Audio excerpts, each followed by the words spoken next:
Here we are, the second day here in Huntington Beach. As you can see, the floor has been stained and finished. We're looking at pretty much what the floor is going to look like. We're just going to add one more coat. These actually are two separate types of flooring. That one down there, and the rest of the house, which is maple.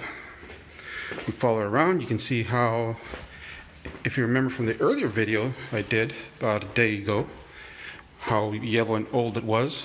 Now it has a brand new look.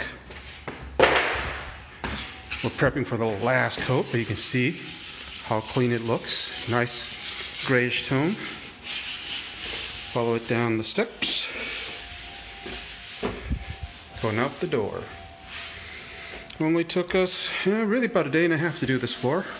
Like I said, this section over here was more what appeared to be almost like a hickory, while the rest of the house upstairs, as you can tell from the old risers right there, is maple.